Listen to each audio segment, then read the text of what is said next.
Somewhere in the last 90 seconds, you already decided. The person across from you, the one you just met, has barely said anything. But you feel it. Something in their face, their voice, the way they hold their shoulders. It clicks. Or it doesn't. And if someone asked you why, you couldn't say. So what made your mind up? It happens everywhere, not just face to face. You scroll through a dating app and your thumb already knows. You watch a stranger give a presentation and your chest already voted. A delivery driver knocks on your door and, in the space of a single breath, your body has decided whether to open it fully or just a crack. How does your body know, before you have thought anything at all? Here's the strange part. That feeling isn't coming from you. Not from the you that thinks, anyway. It's coming from a verdict your brain already stamped before you even registered that you were meeting them. By the time your conscious mind shows up to the conversation, the answer is already on the table. Friend. Or foe. No appeal. Trust, the way you experience it, feels like a choice. A careful weighing of evidence. A slow build over time. But the science says something else entirely. Your brain decides who to trust in about 1/10 of a second. And it does this without a single piece of real information. In 2006, a team at Princeton led by Alexander Todorov tested this directly. They showed people photographs of faces they had never seen. Some viewers got a full second to look. Others got 1/10 of a second, a literal blink. Then both groups rated how trustworthy each face looked. The ratings were almost identical. 1/10 of a second was enough to form the same impression that a full second produced. Todorov and his colleague Janine Willis published the finding that year, and it's one of the most unsettling results in social psychology. You form a reliable judgment of a stranger's trustworthiness in about 100 milliseconds. Before you have consciously processed anything at all. Before you know their name. Before they have said a single sentence. Think about that the next time you meet someone. Who decided, before you did? Why would your brain do that? The answer is hiding in the oldest part of your head. Deep inside your skull sits a small, almond-shaped cluster of neurons called the amygdala. It is a threat detector. It scans everything you see and asks one question only. Friend or foe? And it does not wait for your conscious thoughts to catch up. It runs on shortcuts, because it was built for a world where waiting could kill you. The biologist Robert Sapolsky, who has spent his career studying stress, likes to point out that your amygdala never got the memo that the world changed. It still runs threat detection like it did 200,000 years ago. Think about your ancestors on the savanna.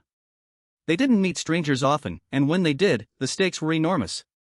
A stranger could be a trading partner, a future mate, a source of news, or a rival from a neighboring band with a rock in their hand. There was no time for a character assessment. No time for references. There was a heartbeat, a glance, a gut check. The ones who hesitated too long often didn't get to hesitate again. So evolution built you a fast lane. A reflex that reads a face, a voice, a body, and stamps a verdict before thought can interfere. This is why trust feels instant. It isn't a feeling at all. It's a pattern match running on hardware that is older than language. And your body never asked your opinion. There's a chemical behind it too. In the early 2000s, a neuroscientist named Paul Zak began studying a molecule called oxytocin. You've probably heard it called the love hormone, but that nickname undersells it. Zak ran a simple experiment. One person handed another person some money, with the understanding that the receiver could keep it all or share it back. That handover is a pure act of trust. When Zak tested the givers afterward, their oxytocin levels had jumped. Oxytocin is the molecule of the trust reflex. It rises when you feel safe with someone, and it lowers your guard. It's the chemistry behind why a handshake, a shared laugh, or a warm tone can change how open you feel within seconds. And here's the sneaky part. Your brain releases it for faces it has never verified. A kind-looking stranger can prime your body to relax before you've learned a single true thing about them. Your chemistry is literally preloading trust for people you don't know. Have you ever felt instantly safe with someone for no reason you could name? That's this molecule doing its job. Does that sound like a design flaw? Maybe. But it was never a design. It's an accident of evolution, and it's still running. Faces carry most of the load. The psychologist Paul Ekman spent decades mapping the microexpressions that flash across a human face in fractions of a second. A genuine smile, the kind that reaches the eyes, uses muscles that are very hard to fake. Your brain reads those tiny signals faster than you can name them. Before you can form the word happy, your gut has already logged it. You are reading faces constantly, at speeds your conscious mind cannot touch. But here is the twist inside the twist. Humans are astonishingly good at reading faces, and astonishingly bad at knowing when they're being lied to. Study after study puts untrained lie detection at barely above a coin flip. About 54% accuracy. You can read a face in 1/10 of a second and still be fooled for years by a good one. So what is that fast read actually telling you?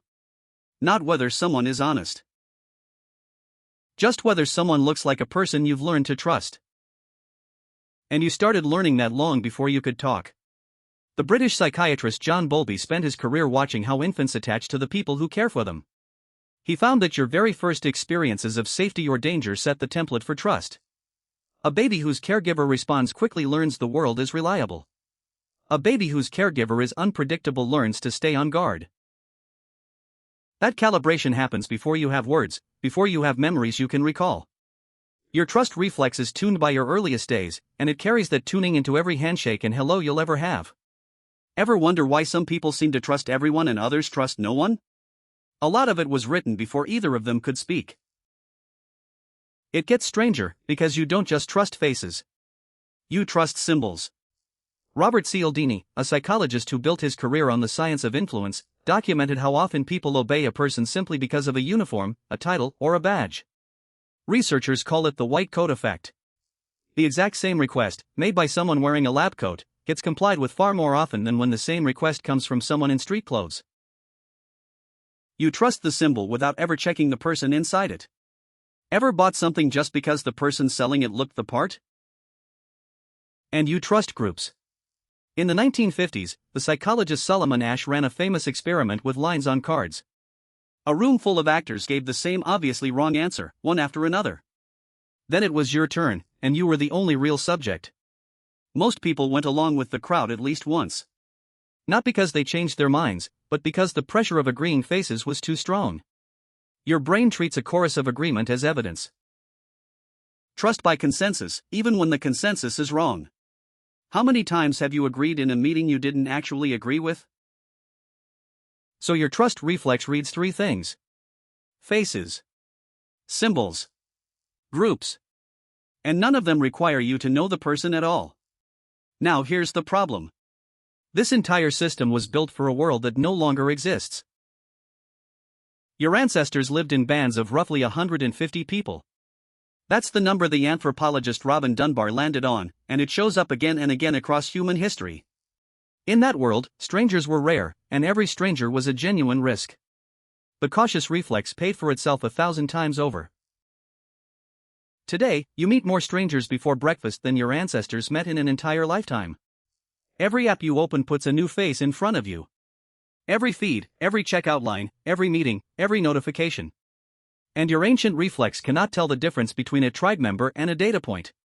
It keeps stamping verdicts at savanna speed, friend or foe, while the actual people around you are far more complicated than any stamp could capture. The result is a mind that trusts too fast and too shallow. You'll trust a smiling face in a sponsored post. You'll trust a comment section full of agreeing strangers. You'll trust a badge, a logo, a brand with a friendly mascot. And the slow, careful parts of your brain never get a turn. The people who know this best use it on you. Scammers are applied psychologists. They understand that a warm smile, a confident voice, a story that makes you feel seen, all of it bypasses careful thinking and speaks straight to the 100-millisecond reflex. The most successful frauds in history weren't clever. They were trustworthy. That was the entire trick. They knew how to make your ancient reflex feel safe, and then they collected. Can you really blame yourself for falling for it? The reflex was never meant to be the final judge. It's a bouncer, not a jury. So what do you do with a reflex you can't switch off? First, you stop calling it a feeling. Call it a hypothesis. A fast, ancient guess about a person, produced by a system built for a different world. Useful sometimes. Reliable never. When someone feels instantly trustworthy, that isn't evidence. It's a signal that your amygdala ran a pattern match and got an answer before you looked. The same goes for instant distrust. Both are guesses wearing the costume of certainty. You can't stop the reflex. But you can stop treating its answer as the final answer. Let the fast part of your brain vote, then make the slow part count. Ask questions. Check evidence. Notice when your guard drops because of a smile or rises because of a tone of voice, and remember that neither one is data. What would change if you treated every first impression as a question instead of an answer? And one more thing. The people you end up trusting deeply, the ones who earn it, they don't ask for your trust in 100 milliseconds. They show up over time. They keep small promises. They let you check the evidence. Real trust is slow. It was never meant to be instant. The instant part is just the reflex doing its old job.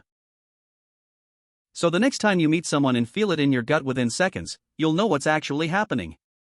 That feeling isn't intuition. It's a 100-millisecond verdict from a brain that never left the savanna, still deciding in an instant whether a stranger means you harm. Trust fast, verify slow. Your ancestors needed the first. You need the second.